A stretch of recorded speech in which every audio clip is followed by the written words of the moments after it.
And we're live. Good afternoon, everybody. So I apologize for the late start. We were just a little backed up here. We had so many people that were coming to visit that we had to take care of business, but here we are. We had such a strong feedback following our last MMI video and so many questions that I wanted to make sure we hit on a lot of those big points again. So today we're discussing MMI, probably the biggest turning point in your case.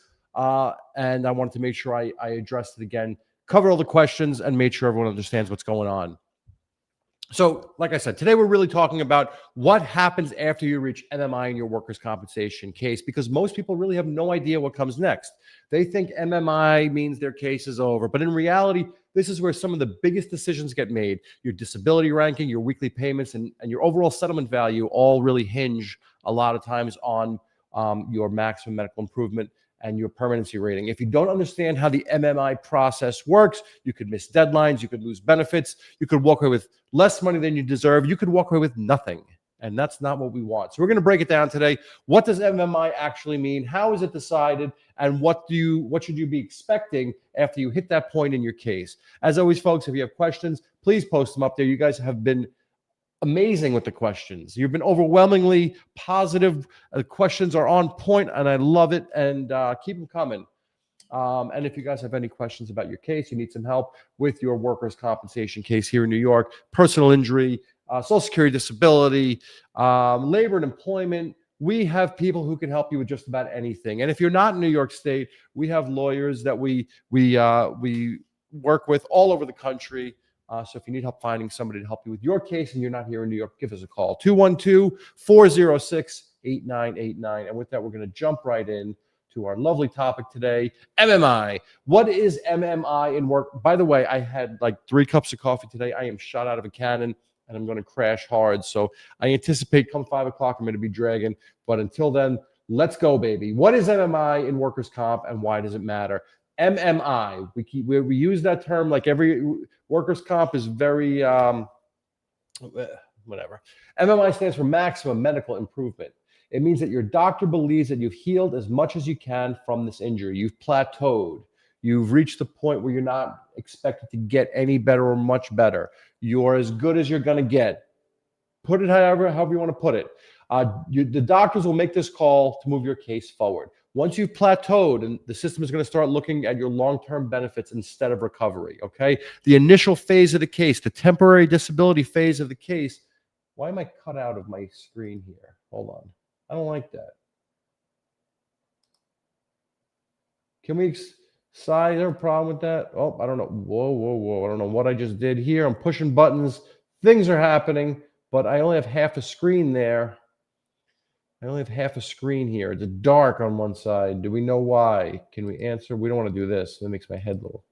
Okay, well, Steph, if you guys know a reason for that thing. Full screen layout? Nope. All right. You tell me, guys, how you want this, and we'll fix that later. Okay. Where was I? So temporary disability.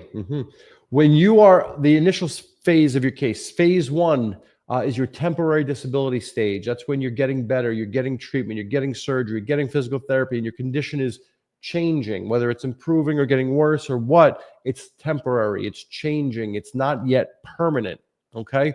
But once you reach that point of maximum medical improvement, and that could be a point that you reach based upon your doctor's definition, it could be based upon what their doctor has to say, and it could be based upon what the judge pulls out of your case and what they believe. But once you've reached that point, then technically you're at the point where we're not looking at how much better we can make you overall. StreamYard updated their settings. This layout is good. Okay. Good for them. So now it's a matter of looking at your long-term benefits. What is the status quo at this point? What are you at? What's your level of permanent disability? Most injured workers reach MMI about 1 to 2 years after the accident. And the Workers' Compensation Board medical treatment guidelines here in New York kind of dictate that to some degree. But generally speaking, if you think about it, with a significant severe injury, 1 to 2 years seems about right. You get hurt, you give it a year, you give it 18 months, you give it 2 years. But once you kind of reach that point, how much better are you really going to get? So it can, MMI can be reached sooner depending on the severity of your injury, whether you had surgery. Surgery, like we've said in the past, pushes it back. So take a shoulder injury, for instance. If you tore your something in the shoulder, your labrum, your whatever, I don't even know what's in the shoulder anymore. Let's use a knee, the meniscus. Your permanency is going to be assessed 1 year after your accident or 1 year after your surgery if you go ahead and have surgery. So if you go and have surgery to your shoulder or your knee, that schedule loss, that permanency, that MMI ranking, that stage of your case is going to get pushed back a little bit because you just had surgery. So it restarts the clock because you're technically injured again. You're back to square one because they went in there and cut your knee open and cut your shoulder open to do some work, and that restarts the clock on your permanency. You can still get medical treatment after maximum medical improvement. Now, this is it's an area that's up for debate in every case where this does come up. Usually there's a fight back and forth. But yes, you can still get medical care after you reach maximum medical improvement. Symptomatic care is authorized. You're allowed to go to the doctor for your bad back once every 6 to 8 weeks. You can go see, it doesn't mean you're shut out completely. You can still get maintenance and symptomatic care. But active treatment is generally going to be met with resistance because if there's a determination that you've reached maximum medical improvement, active treatment, what's it there for? And I know, there's a lot of debate here, and especially when they first started kind of moving the system in this direction, there was a lot of debate. But it was really a matter of if treatment is not going to make you better, you're probably not going to get it authorized. Pain management and maintenance care often continue, but you're not going to be getting any more major treatment like surgery because you should be past that point.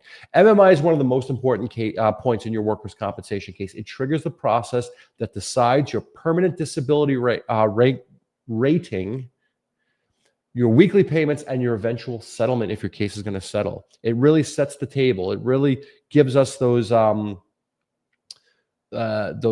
beacons within your case as to how you're going to navigate and where the value lies and how much we're looking at. There's a lot at stake when you're getting to the point of MMI, maximum medical improvement. A single decision made around your MMI can mean thousands of dollars gained or lost over the life of your case. It can mean a lot, and you want to be very careful with how you approach it.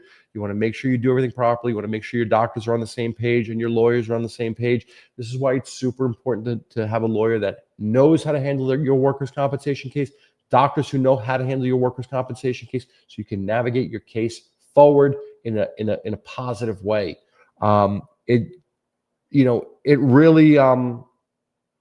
It really comes out when a person's seeing a doctor that might not necessarily be familiar with the workers' compensation system at this stage. Because then when you start asking the doctor, hey, we need a permanency evaluation, we need your opinion on permanent disability. Hey, has the person reached MMI? And we start getting answers sometimes that make us a little bit puzzled. Well, maybe you don't understand the system as well as you think you do, or as well as you represented early on. And now we got to deal with this. And it really comes out when we take depositions of doctors. The doctors who know the system understand MMI. They understand what the board is looking for in your permanency rankings. They understand how to do a permanency ranking the way the medical treatment guidelines tell the doctors to do it. They understand how to do a scheduled loss of use evaluation. They're not doing it pursuant to the AMA guidelines or what they were taught in medical school or what they were taught when they worked for an orthopedist in Nebraska. They're doing it the way the Workers' Compensation Board wants it done so that your report makes sense to the judges and we have something to hang our hat on and push your case forward. And it comes out during depositions because they start answering questions and you're like, what the hell are you talking about, doctor? Hey, doctor, you found this person was totally disabled. Is that with respect to his job or for all jobs? Oh, that's with respect to his job only. I don't really assess him for disability from all jobs. Well, guess what? That's bad, because when the board is asking about a person's level of disability, they want to know about their disability from all work, not just their job. So having a doctor that understands the system and knows what the law is and knows what the board is looking for can really make or break your case at this point in time. And it could mean thousands and thousands and thousands of dollars. So please be forewarned. It's so important that you make sure you see a doctor who understands the system. I see the questions coming in. Keith, how you feeling, bud? What is the process for establishing MMI in your workers' compensation case? So it often starts with your doctor's report. When you take a step back and look at things objectively, that's probably where it should come from. Your doctor's been treating you all along. They would know best when you reach that level of maximum medical improvement. They're the ones treating you. They'll be the ones to know when no more treatment is needed. They file a form here in New York known as a C4.3 to make your MMI official. They check off, there's a box on page 2 right at the top. You don't believe me? Check it out. Has this person reached maximum medical improvement? Yes or no? It's as simple as that. It's a checkbox. If the doctor feels you've reached maximum medical improvement, whoosh, check it off, fill in the rest of the form, give your opinions on permanent disability, schedule, non-schedule, whatever it is, work capabilities, functional capabilities, everything's there. It's all laid out in black and white. It's super easy. It's really an easy form to follow. And if they feel you've reached maximum medical improvement, they file that form. They give their opinion on your level of permanent disability and schedule loss and what have you. And next comes what? The IME, the dreaded IME with the insurance company doctor. And it could be vice versa. These steps 1 and 2 can be 2 and 1. They can flip around. Sometimes the IME gives their opinion on maximum medical improvement first. And then the judge will direct you, or the board will direct you and your doctor to file his opinion on permanent disability. So it could go one way or the other, but usually there really is no usual. So it can go one way or the other. The IME doctor will do their own evaluation and they'll file their own report with their opinion on your degree of permanent disability. Oftentimes, and it's just the trend, I'm not saying there's anything else other than that, but oftentimes the trend is that they're going to find a lower disability ranking and your doctor's going to find a higher disability ranking. Why? You know why. Water break.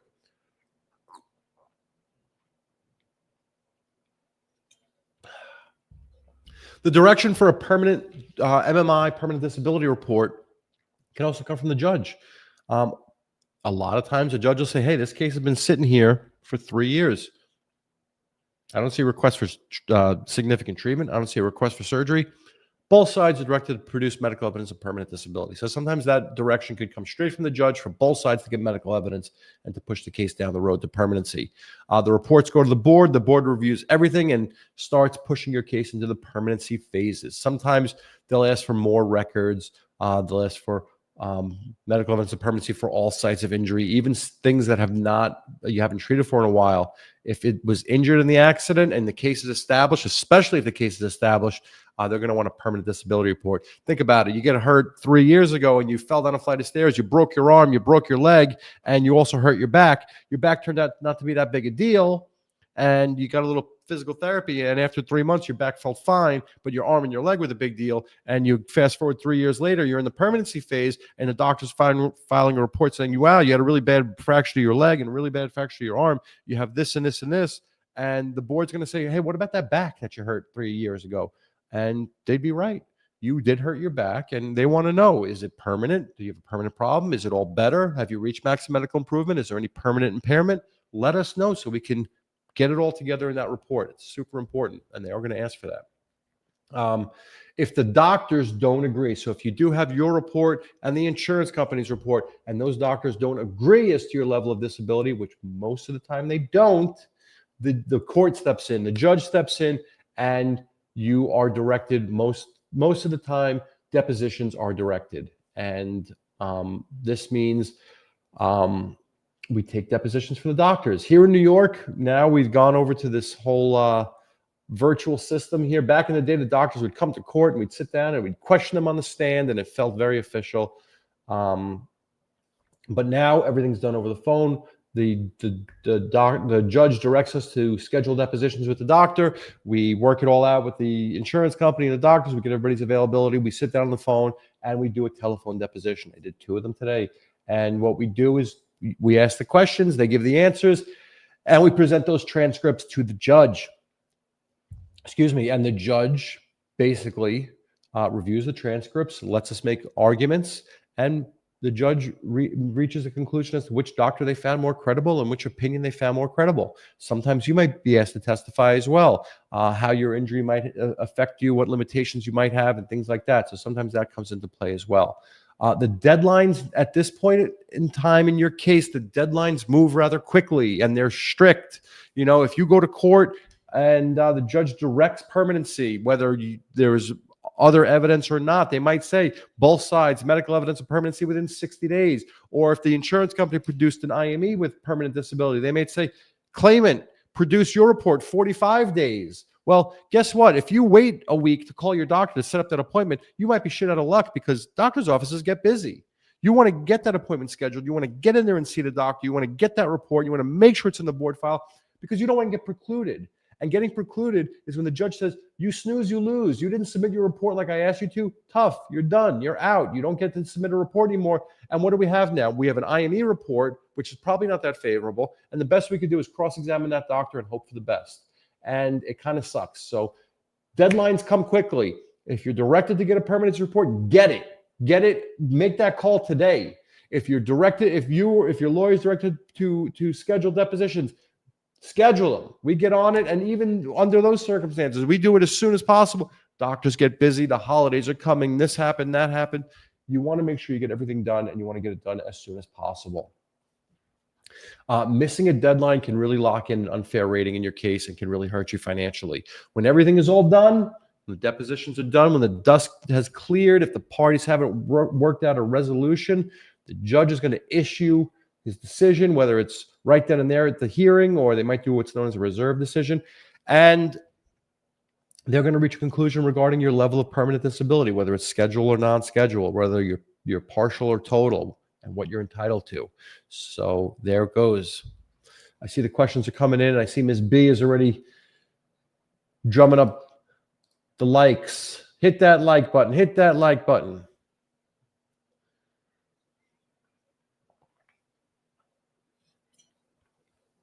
Do workers' comp benefits work after MMI? How do workers' comp benefits work after MMI?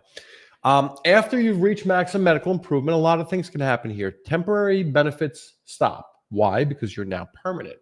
But your benefits might stop altogether for a lot of different reasons. Whether you missed the deadline, possibly. The other big reason is labor market attachment. And this is a gripe that I've vented about in the past. I'm going to vent about it again. Your doctor has found you to have a temporary total disability all throughout your case, and whether the insurance company says it's partial or not, and this and that, you fought about it. But now you reach a point where the judge wants you to produce your own report on permanent disability. And the form that we discussed earlier, the C4.3, has a spectrum of capabilities you could do. Very heavy work, medium work, light work, sedentary work, less than sedentary work. But there's no box for no work. There's no box for total disability. So your doctor goes in there and checks a box because he's required to check the boxes, and there's no box for total disability. The doctor's supposed to submit a supplemental narrative is the best way to put it. You're supposed to write a letter explaining why you're totally disabled, but there's no box for it. So once your doctor checks that less than sedentary or sedentary box, the insurance company says, well, your doctor's saying you're capable of something after all. And now that your doctor's finding a partial disability, we're raising labor market attachment. You need to look for work within your restrictions. And if you don't, we're going to suspend your benefits. And whether they get suspended after the first work search requirement has been implemented and found to be less than successful, or it could be after a long and drawn out litigation. But if the judge determines that you haven't done a good enough work search, they could suspend your benefits. They could suspend your benefits, then classify you with a permanent partial disability, and your benefits remain suspended unless you do a good work search. So now the clock is ticking, and every week that passes, a week less that you're going to get money for because you didn't do a good work search. So it's super important that you do that good work search. One important thing to note here, though, is if labor market attachment is required, if they are requiring you to look for work just prior to you being classified with a permanent partial disability, if you are found to have remained attached or been attached to the labor market, if your work search is good enough, at the time you are classified, you are no longer responsible to look for work after classification. Once you've crossed that finish line, you're good to go. You don't have to look for work after you've been classified, as long as you were found attached to the labor market at the time you were classified. This wasn't always the case. For a while, when this whole BS started, people were required to look for work forever and ever and ever just to keep their classification benefits going. But the court changed that, and we got something back there. Getting angry. There's two different ways. This is Comp 101. We've discussed this 100 times. There are two different ways that permanent disability is assessed depending on your injuries. Your injuries are put into two different categories. There's the schedule loss of uses, the arms and legs, the hands and feet, the fingers and toes, and there's the non-schedule cases, those LWEC, loss of wage earning capacity, permanent disability, permanent partial disability, head, neck, back, core body injuries, strokes and heart attacks, and all those things, systemic problems. If you have multiple injuries to body parts that are in both categories, both may apply. And they certainly will reach a conclusion as to your level of schedule loss of use and permanent partial or permanent disability, loss of wage earning capacity, and then go the route that's more appropriate. That's all applicable. The judge looks at all the injuries together to decide which system gives you the correct by law result. And it really comes down to whether you're working full duty at full earnings or not. Schedule loss of use, every body part on the schedule. I've showed you my schedule that I scotch taped together in 1997, and it still works to this day. Every body part on the schedule, every arm, leg, hand, foot, finger, and toe, all those body parts are on there. They all have a set value. The value is given as a number of weeks of benefits. So, for instance, 100% loss of use of an arm is worth 312 weeks of compensation. That's it. Your arm is worth 312 weeks of compensation if you lost your arm. Let's just assume for the purpose of this demonstration that your average weekly wage was $900 a week. You are earning $900 gross weekly salary. Workers' compensation pays you 2/3 of that for a total rate of compensation. So the total rate for a $900 average weekly wage is a $600 compensation rate. If the doctors determine you have a 25% loss of use of that shoulder, you would get 78 weeks of compensation payable at that maximum rate, $600 per week. 78 weeks of compensation at $600 a week is $46,800. From that sum, and keep in mind that's payable at that $600 rate. That's your total max rate. So it's 2/3 of your salary. From that gross total comes out any prior payments of compensation, any advanced salary, which is sick time, vacation time. Employer just kept paying you when you got hurt, and an attorney's fee comes out of 15% of the remaining balance is the attorney's fee if you have a lawyer. Non-schedule cases, those LWEC cases that we love so much, loss of wage earning capacity, they look at your medical condition and they also look at your vocational background. So you could have a 50% permanent disability for your neck and back injury, but they're also going to look at your vocational background, your age, your education, your job history. They want to see how likely or able you would be to try to return to work given your injury. Does your vocational background help you or hurt you, or is it neutral? The higher your loss, the more weeks you're paid. And again, there's another chart for that. And all this stuff is on the Workers' Compensation Board website. Another one that's an ancient chart that's got coffee on it, but we use it every day because it's relevant.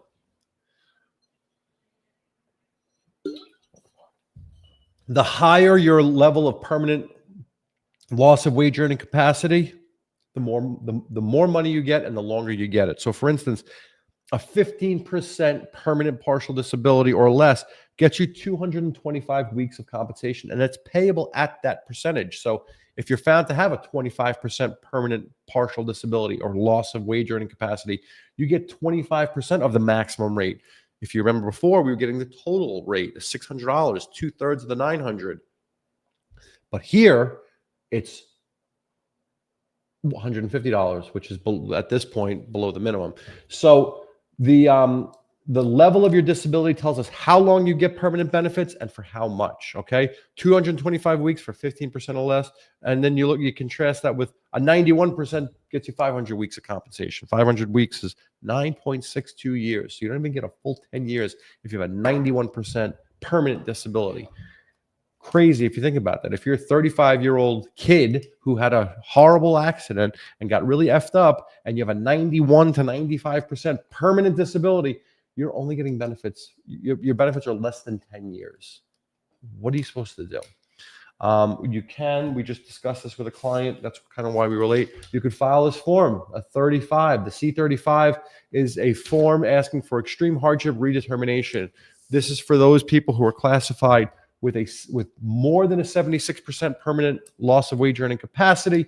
If you're above 76, if you're above 75, so 76 or more, in the last year of your benefits, you can apply for an extreme hardship redetermination. They want to know how much you're getting in comp, how much are you getting from other places, how much do you spend in expenses? Is there anybody in your household helping you? And you could potentially ask for redetermination. Hey, compensation board, I need this money and I need it so bad that if it stops at the end of this term, this year, I'm going to be on my butt. So I need to be reconsidered here.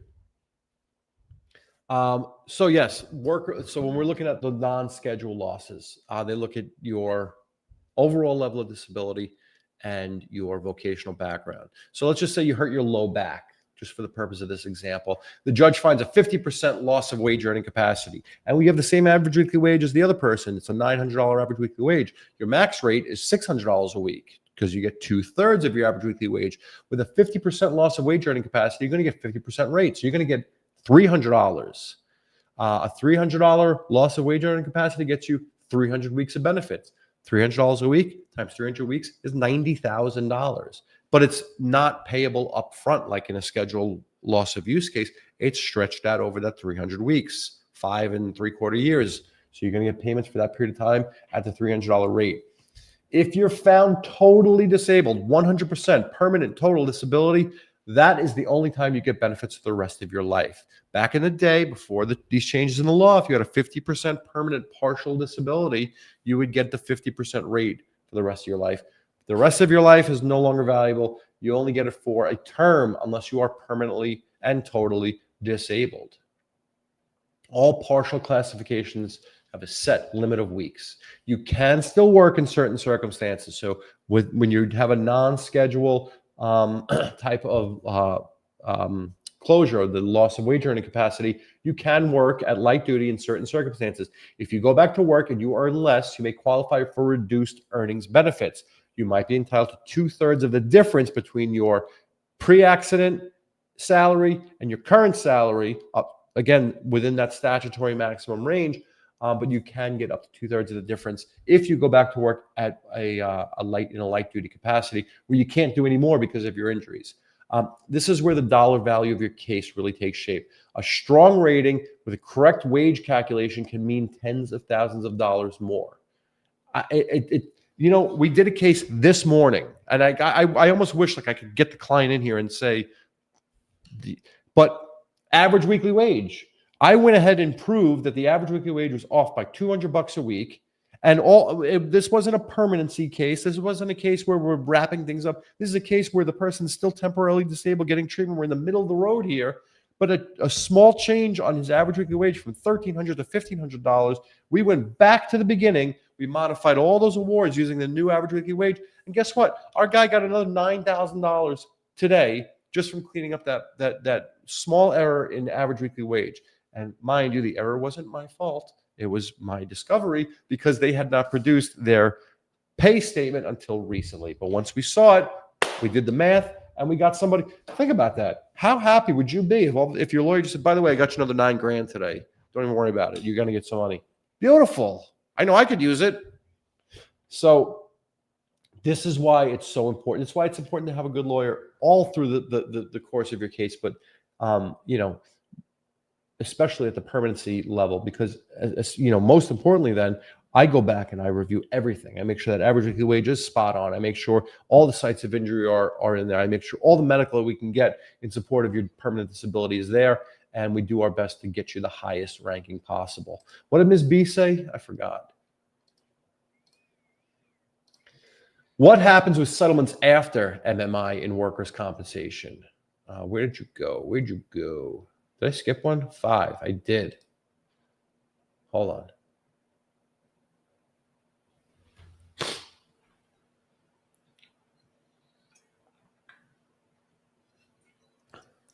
What benefit? What happens with settlements after MMI and workers' comp? Once classification is made, your case finally has a market value. it has there's a hard number there. The rating tells everyone how many weeks of compensation benefits you could potentially receive. This is usually when settlement talks, if they haven't started, will really start picking up at this point in time. Insurance companies know the value, and this is when offers are made, and this is when a lot of deals are done, because now the numbers are more finite. I like trying to start that process before the numbers are finite, because it gives us some room to work here. But usually once you reach this level, this is where settlements happen. Settlements usually come in two forms, as we know. We've discussed this before. You have the stipulated agreement. Both sides agree on a level of disability, agree on an award, agree on whatever terms they want to agree on, and we write it down on a piece of paper, submit it into the board. We get a hearing, and boom, your case has reached a stipulated agreement. Very simple, very easy, very convenient. But a lot of cases go the Section 32 route. And why is that? Because the Section 32 is that full and final closure. It gives that insurance company and you, to be completely honest, that clean break. You don't have to worry about them sending you for IMEs and following you. It gives you that break. Everyone goes their own separate ways, and I think it gives people a good mental cleanse when needed, to know that they're done with their case and done with this system. It's a full and final settlement that ends your case completely. And once it's approved, you give up all your rights to future payments, future benefits, treatment, and your case is closed. And of course, we're talking about the full and final Section 32, the most predominant one that we see. There are other versions of the Section 32 that sometimes leave aspects of cases open, like medical and things like that. But generally speaking, the Section 32 is that big closure. Bye-bye. Have a nice day. Here's your check. Good. Thank you. Goodbye. So timing is everything. Carriers a lot of times will make a low first offer right after classification, hoping you'll take that fast money instead of the weekly checks. They'll often, they know you've been through a lot at that point, and your stress might have gotten the best of you, and it's time to just cash in and move out. And sometimes they throw you a low number, and they hope you take it. Settling can be smart in the right circumstances. It can make sense if your condition is stable, your treatment is finished, and the amount reflects your full case value, and you try to get as much of that as you possibly can. Settling too early can be risky. You can lose coverage for future treatment and surgeries. You could pain management, medicines, worsening in conditions. So you want to be careful when you settle. Keeping your case open too long, keeping your case open gives you long-term protection. You do retain lifetime medical benefits and can reopen your case if your condition does worsen in certain circumstances. It's not an open checkbook type of thing. You do have to follow certain rules, but you do have that opportunity. You can sometimes, when your case is not closed with a Section 32, you usually have 18 years of the injury date or 8 years from your last payment to reopen if necessary. The decisions at this stage in your case are often final, and they determine how much money you're going to get. They're often your final settlement values, to be completely honest. I don't want to dance around here too much. So you really don't want to go at it alone. You want to make sure you have an attorney who knows what they're doing, that's handled this before, that does this regularly. We understand the process. We know how to guide you through it to get you the best outcome for your case. And like we've said before, statistics show that those who have a lawyer often get higher settlement values than those who do not. So it's always my recommendation to get a lawyer. And if you need help, please feel free to reach out to me or anybody for that matter. My number is 212-406-8989. You know where to find me. You know where to reach me. You know how to get me. And I'm here to help. And like I said before, if you have Social Security disability, personal injury cases, labor and employment, we do work with some great lawyers that can help you get what you're entitled to. And I love it. I think I'm done with my slides. Taking a break. Miss B is here. She had an appointment, but she's driving. Happy Spooky Week. Thank you. Don't forget to hit the like button, please, on your way in and out. Don't do that because I think that shuts it off. Alejandro has a conference next Tuesday and would like to ask you for some questions, if possible. I've been following you for quite some time, and I'm extremely helpful. Thank you, Alejandro. Give me a call, 212-406-8989. I'll try to. Next Tuesday is tomorrow. I have a full day of hearings. Friday is pretty busy. Call me. I want to make sure I get to help everybody out. Mr. Marte, hi Rex. Subsequent injury report are good or bad for your case, specifically when they send you a big retro late payment. I don't know what you really. Subsequent report of injury is just a form the carrier files to show that a payment's been made. Life with Trey Money. I got injured again once I went back to work after settling a workers' comp case. The injury happened in a different job. Would my workers' compensation claim get denied if I file? Why would it get denied? Did you have a new accident? Is it legit? It shouldn't get, I mean, they might deny it and you have to fight it, but if you got hurt and it's a legit injury, even if it's the same body part, I don't see what the problem is. You just had full screen and went back to half. I don't know what the heck. Apparently they changed the settings.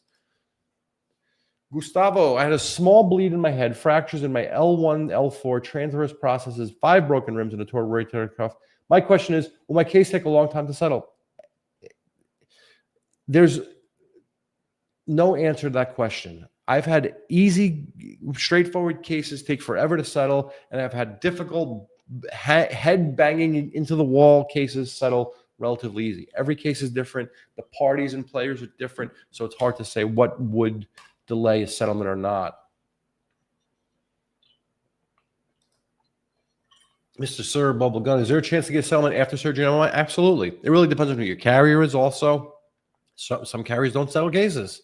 Some carriers like to, evaluate to death your case before they give you an assessment. Callahan, I still receive mail from IME. Even I reach MMI and SLU. My lawyer advised me against going because we are near to close the case. I would go with your lawyer's advice here. They know your case better than I do. Keith, as you know, we're following Keith and we're pulling for him and praying that he gets through this horrible shit that he's dealing with right now. And I think I'm with you, my friend. He reached MMI December 24th, still going through ALS from chemical exposure, still waiting the cheap squad for sporadic or unfamiliar ALS. I don't want to have either. I don't want you to have either. I want you to come out of this clean and move on and put this crap behind you. QB. This is Jackson Dart. Daniel Jones. What happens when MMI is reached? Still not better. Declined surgery.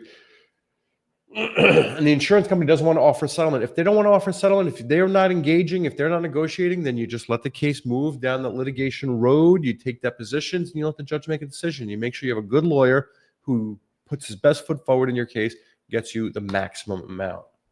CMS said my MSA is worth more than $300,000. Is that big for a spine injury? That's big for any injury, $300,000. So yeah, it sounds pretty big.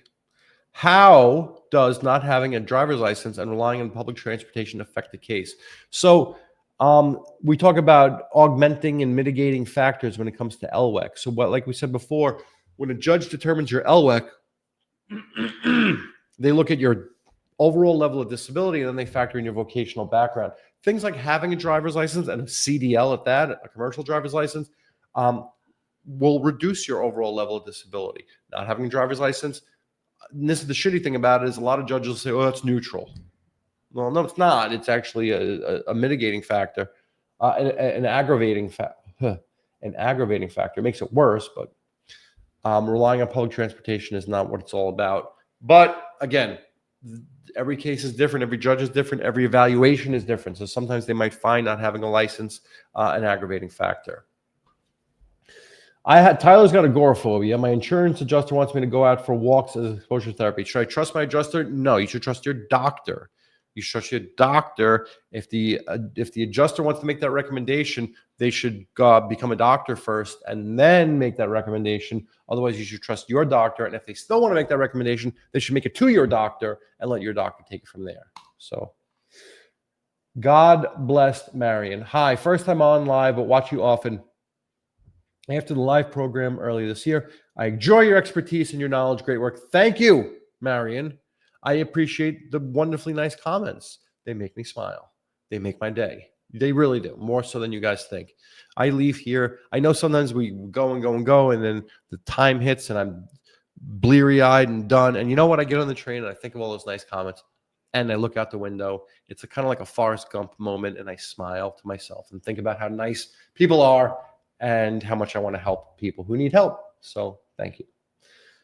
Ms. B is going to get mad, though, if you don't hit the like button. I don't know where we're at. I see we're at 48 watchers. But I don't know how many likes. Robin, long time contributor. I did not know until MMI. I did not know my MMI until I read it later on the reports from 2 of my doctors received from an attorney's office. Double complex regional pain syndrome, pain, whole body, workers' comp, lost 2 sisters and my mom, each 7 months apart. Horrible. Do you have a? I think you told me in the past you do have a lawyer. This is the time that you get your lawyer involved and you say, "Hey, explain to me what's going on here. I'm confused by all this."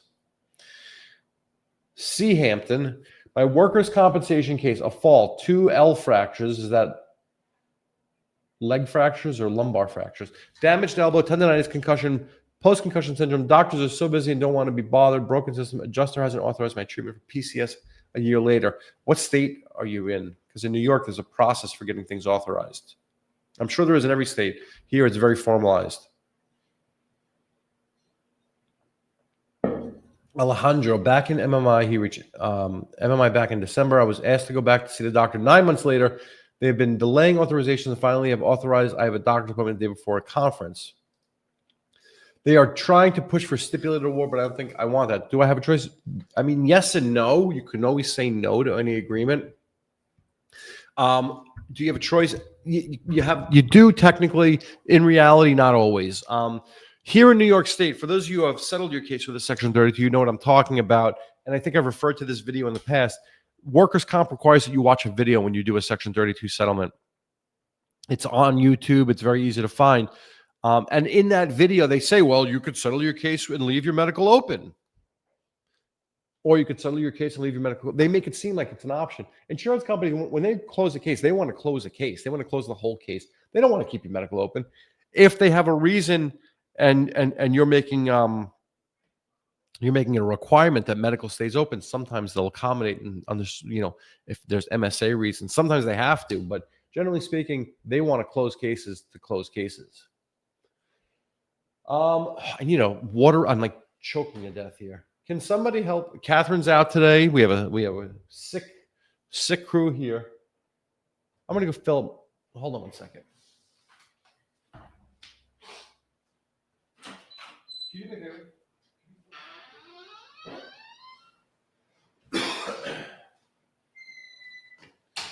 Guess who's back?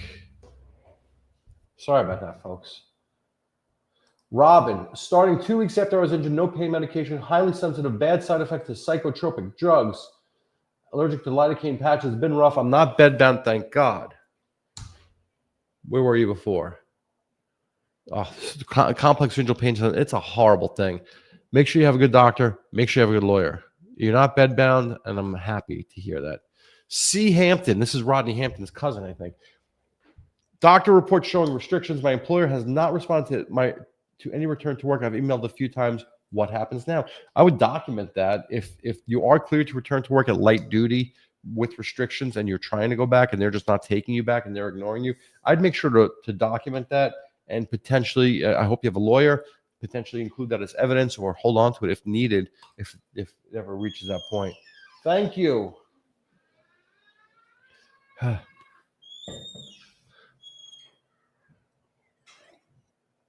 How long does it take to receive my PPD payment after the impairment rating? It's payable like any award from any decision, generally speaking. So you should be getting it a week or 2 after, if we're talking New York, and if we're talking that your case hasn't been appealed. So be on the lookout. Ricky Martin, what's that song? Vida Loca. I'm not gonna sing Vida Loca. Don't forget to hit the like button, and don't forget to subscribe, folks. I'm a little upset. Last week I said we hit 7,000 subscribers. I wanted to hit 10 by the end of the year, which I know is very, very difficult, but we strive to achieve difficult goals, and that was the difficult goal that I set forward for us. And then I went back and checked, and I think I had 12 more people. Whatever. Thank you. I'm not gonna. I'm clearly joking, but it's very nice to even be that far. Callahan, wait, hold on, Callahan. I think I jumped over Hampton here. I was awarded acceptance in June, and you still haven't gotten any wages yet. Is your case under appeal? Then I would. That's what I would be asking. And is it a New York case? Those are two big questions.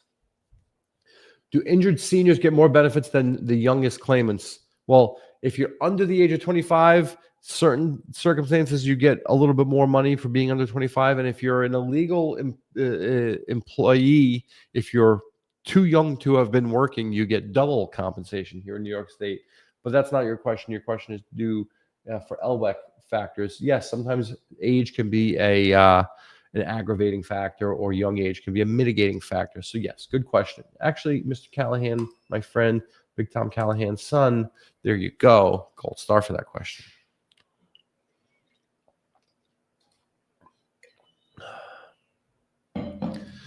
If my medical benefits become open, for how long? Permanently, or just I don't understand that question. You got the gold star, bud. Then you lost me.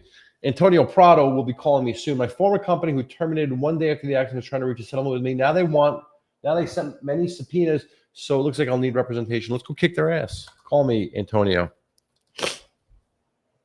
Does failed back surgery syndrome have an impact on workers' compensation case? Yes, absolutely. It's a condition, it's a disability, and it absolutely does have an impact. So I would make sure it's documented, make sure your lawyer knows about it. You see, Hampton, I knew your case was not New York. I have a feel for these things.